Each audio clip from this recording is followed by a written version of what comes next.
Hi, this is Marek from Tryb Solo. Today I want to show you a game called Sleeping Gods, a game published by Red Raven Games, and thanks Red Raven for sending the game for review. This is an adventure, cooperative, campaign, story-driven game for 1 to 4 players, where your ship is lost in a strange land area, wandering seas, and your goal is to find your way home. It's a campaign game, but it doesn't have any scenarios. You just play and continue your game. You can pause and then save anytime you want.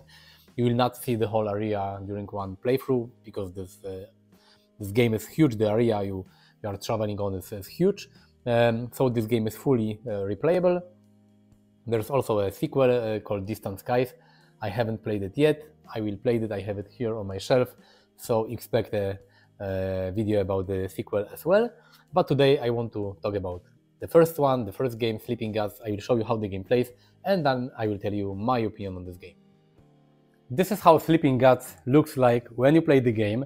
It may seem there are a lot of components, but believe me, this game is not that complicated as it may seem when you look at the table.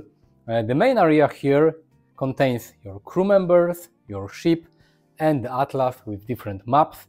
You will use your ship to travel to different locations and read different stories and progress in the game. You have 9 crew members. You always have to use 9 of them. One is Captain Sofi Odessa, and this character is used by all players, and you will divide the remaining characters between players. If you play solo, you have to use 9 of them. It's not that bad because the characters are not represented by any miniature or anything. You use the characters in combat or to perform different challenges, different actions, but they are not represented as miniatures that have to be moved separated during the game. They are all aboard this ship, and you will use the ship to travel to different locations. Each character board contains some abilities that you can trigger during the game by using command points. Command points is a resource that is used to trigger abilities, trigger some equipment, adventure cards, different gears. You will gain some number of command points each round of the game. So here are different abilities that this character can perform. Here are the stats, the skills this character has. They are used in different challenges, in different skill checks. If you use this character in a specific challenge test, you can use these symbols to increase your chance in succeeding. Here you have space for additional ability cards. In this game you have either some generic ability cards that look like this. They give you additional skill symbols and additional actions that you can use. But you also have a deck of dedications, dedicated ability cards for each character, and you can spend your experience points to equip your characters with these abilities. If you want to equip your characters with the generic, regular abilities, you have to pay with command points. So this is again another use for command points. And this is the weapon your character is using. The weapon is used in combat, but of course during the game you will gain different weapons that are much better than the default ones. Here you have your shipboard. The shipboard is used each round to perform ship actions, and you will use this miniature to move from room to room. You cannot use the same room two rounds in a row, so each round you have to move this this meeple to a different room, and you will do these actions. The actions in the rooms basically always give you some command points. Sometimes they allow to heal your characters, or you can search for items, or you can remove fatigue tokens, or you can do different things. So the ship board is for using ship actions. You also store your event deck here, and it also gives you a hint what 2 actions you can use each round. Event deck is very important in this game because each round you will reveal 1 card from this deck, and this is like a timer. This deck contains 18 cards. They have different difficulty. The rulebook tells you exactly how to create this deck.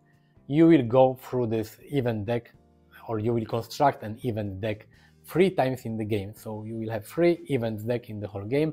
When 1 event deck is depleted, you will read a specific section in the storybook Then you will construct a new deck, and the third time, after the third time the event deck runs out, the game is over. So this is like how much time you have in the whole game. Here we have the atlas. It's very important because it contains all the maps and all the locations in this game. This is an open world game. You can basically use your ship to travel to any location you want. You have different artwork here, but also different spaces have different numbers here, and these numbers refer to specific sections or chapters in the storybook. I will show you the storybook in a second. So when you arrive at a location with a number like this, you can use your explore action to read a specific chapter in the storybook to find out what's going on in this specific location. There are a lot of them, so a lot of traveling in this game. With this game you will also get this journey log.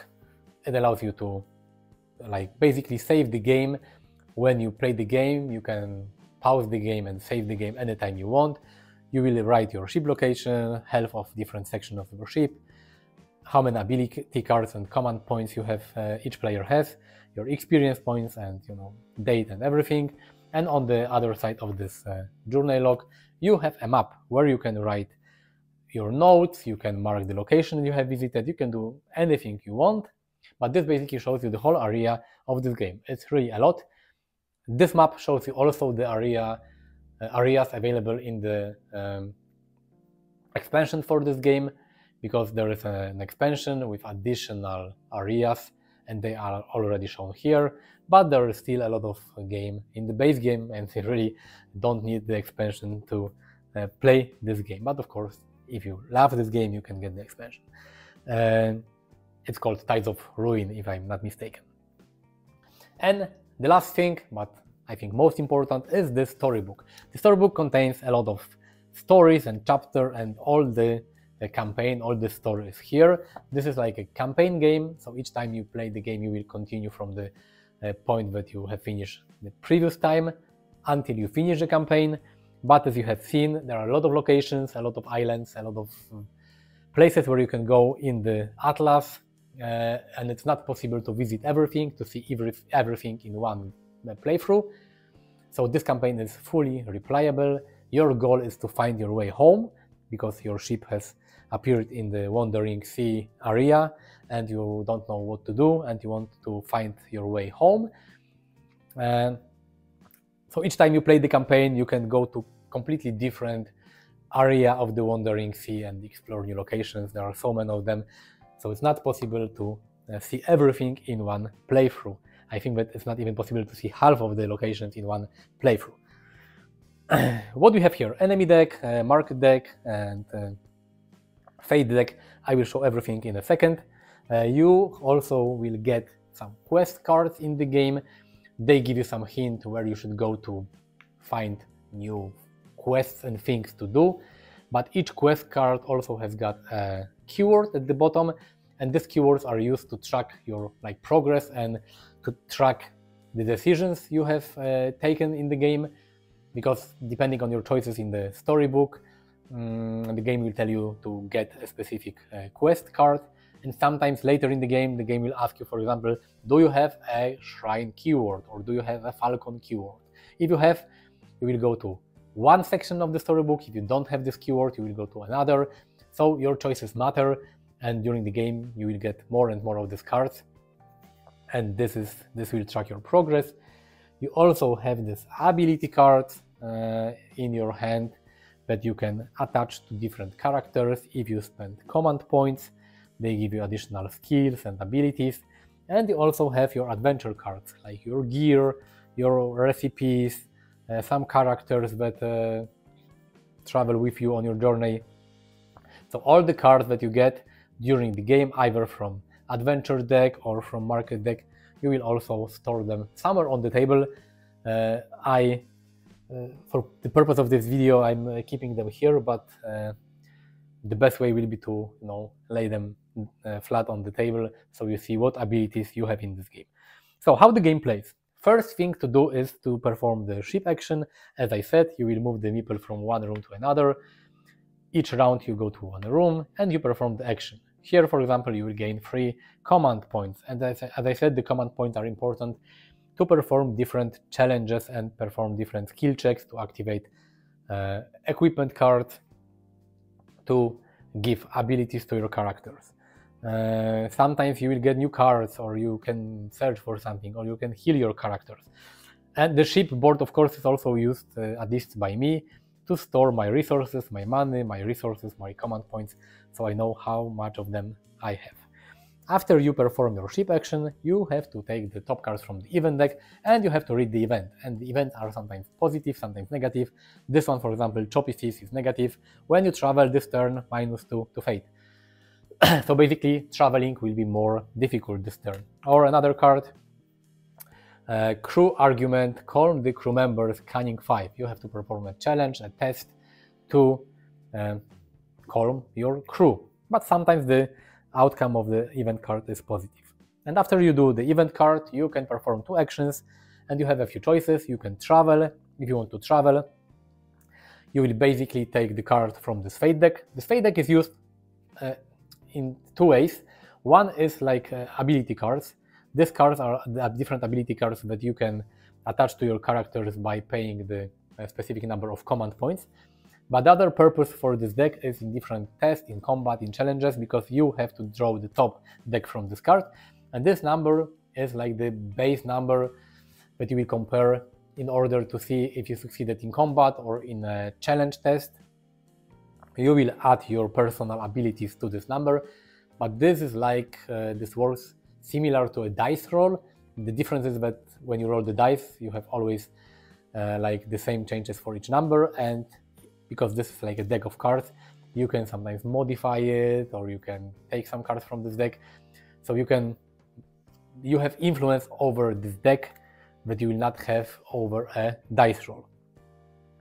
So you can travel, you will take the top cards from this fate deck, you can use one character that will help you with traveling, and you will see what number you got, and depending on the result, you will be able to travel specific number of regions. The regions are separated either by end of page or by this dotted lines, so you can travel to different locations. The second thing you can do is to perform market action. Some locations have this coin symbol here, and you can use the market action. You will reveal cards from this market deck that you will be able to buy for money. The third option is the port action. You have this port card. It tells you what you can do in a port. Of course, you need to be in a region with a port. You can repair your ship, you can heal your characters, you can spend experience points to get these special abilities dedicated to each of the character, or you can go to the inn in order to remove fatigue and heal your characters. But the most important thing that you can do in your action, with your actions, is to explore. Explore means reading a specific section in the storybook. All the sections are written on the map. If you are in a location with a number, you can open the storybook and you will read the section. This is how you progress in this game. The sections will tell you to go to other sections. You will perform some challenges and you will do some tests, you will fight, you have the combat described here, you have some choices to do. So everything is in the thick storybook. So this is the explore action. You can do any combination of these actions, like for example, if you are here, you can use one action to explore this location and the second explore action to do this location. But this is the whole round: ship action, event card, and 2 actions to perform. Then it's the next round, and this is how the game goes. Each round you reveal 1 card from the event deck, and as I said, 3 times when the event deck is empty for the 3rd time, the game ends.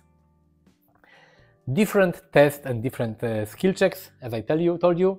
I will not show you the storybook, but there is a quick start guide with this game, and it has some examples. For example, one example is here, that you awaken on cold dirt and you are tied with a rope, and you can cut the rope bindings on the nearby rock or wriggle free of the rope bindings. You have 2 options. One says cunning 5, the other one says strength 5, and this is like a challenge, a test that you have to pass. You have 2 options to choose from. Let's say we will choose strength 5. Now I can use any characters I want that will contribute to the challenge, Strength is this icon, so I can use characters with this icon.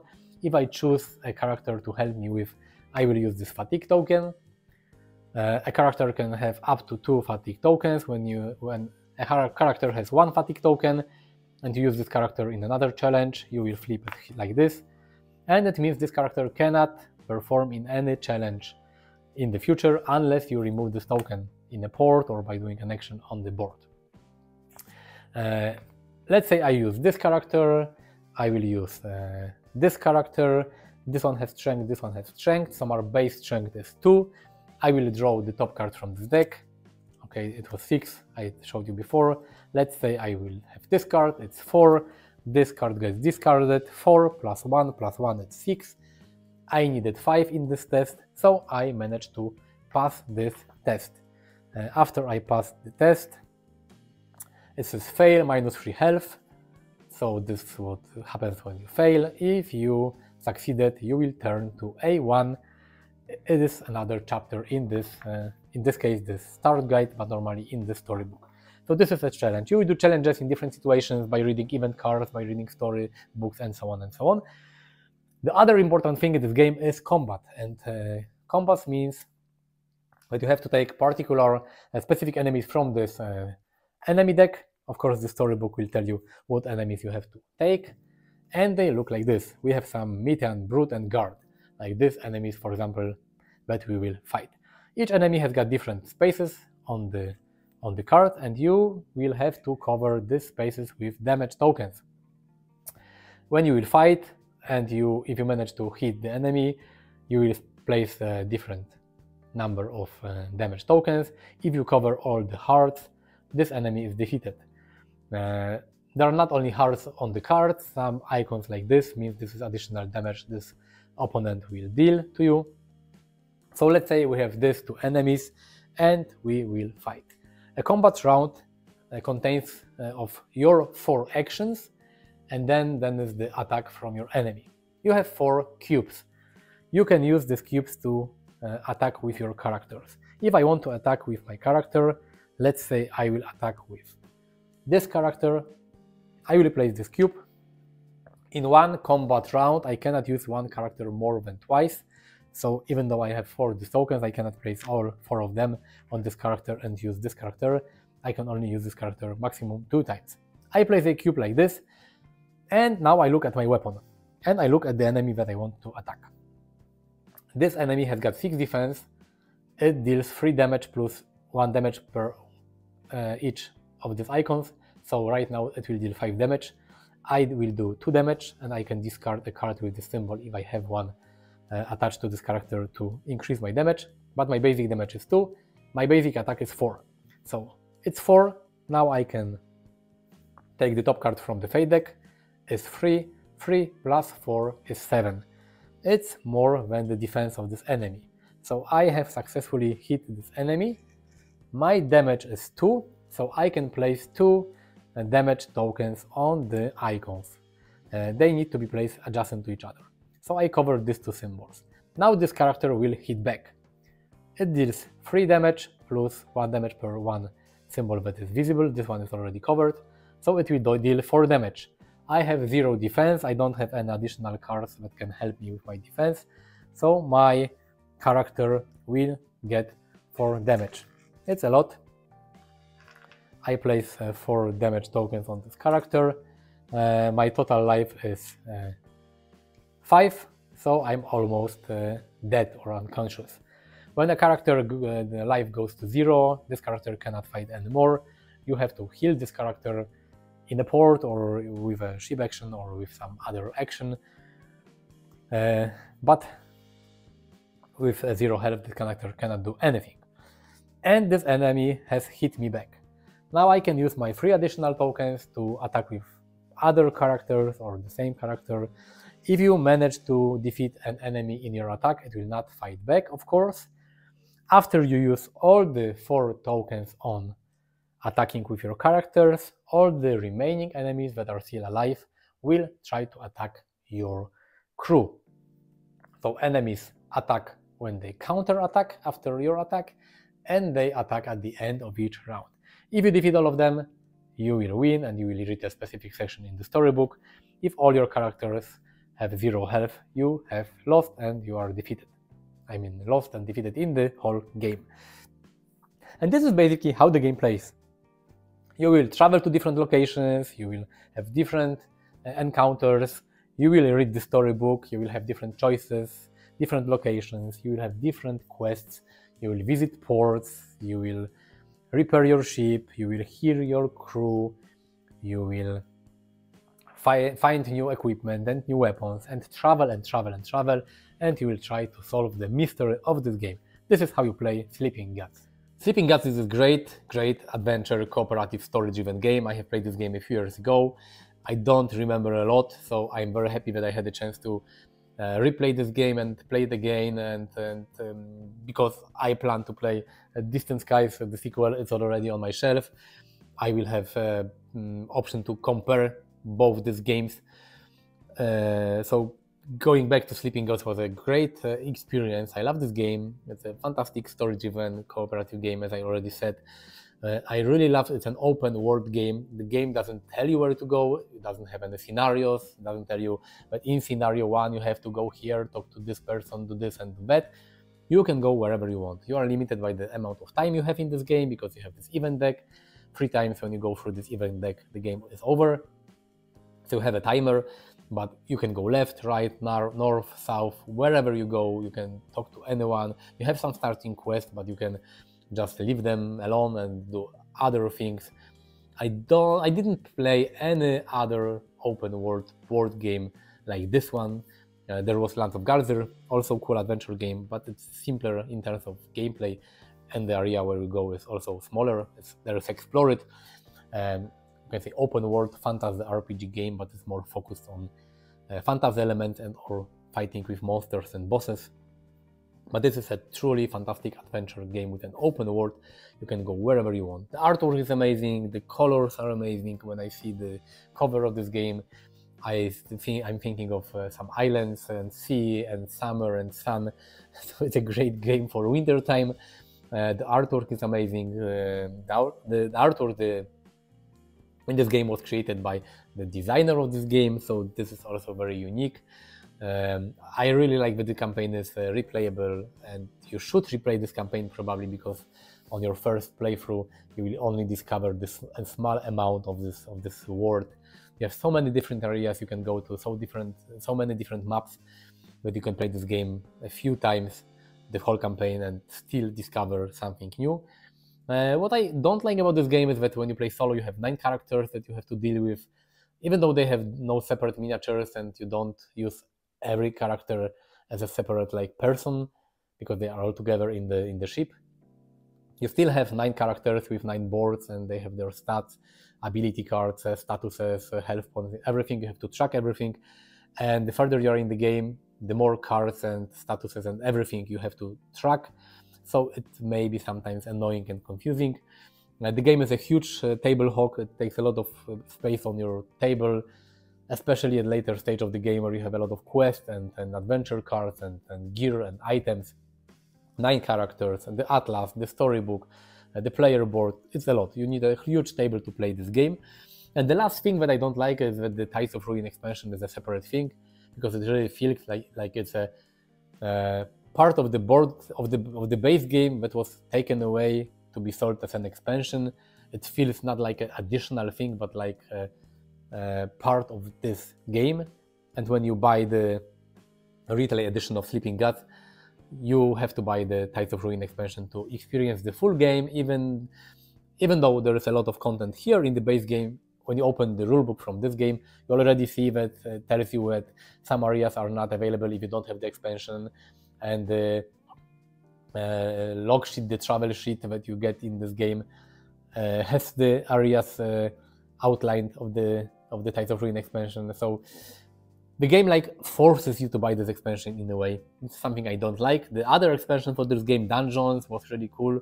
I don't have it, but there were the dungeons were separate areas that you can enter, and they had a different map with different adventures. It was cool because this was an additional thing. Tides of Ruin feels like part of the core Sleeping Gods experience, and it's separated from the base game and sold in other box. I think that Distant Skies is not doing a thing like this. You have this additional island, from what I remember, in Sleeping Gods, but it's a separate thing where you have to fly. It's not included in the main atlas, so it's like separate. But overall, Sleeping Gods, great, fantastic game. I really recommend this game to you. It's in the top 100 on Board Game Geek. Amazing artwork, amazing story. The story is kind of abstract, a little like dreamlike, and feels like a fairy tale sometimes. Reminds me a little of, I don't know, Neil Gaiman books that are where you meet strange people, strange creatures, and strange persons. It feels sometimes like a dreamland, but I love it. It's great, and if you like cooperative games, you should definitely play either this game or the sequel, but I would start with the Sleeping Gods Part 1, and then I will play Distant Skies, because even though they share a lot of gameplay similarities, the story here and the adventures are completely different. Great adventure game, I highly recommend it. Click the like button if you like the video, subscribe to my channel as well, I will be very happy. Visit me on Facebook, on Twitter, Instagram. See you next time, thank you for watching, bye.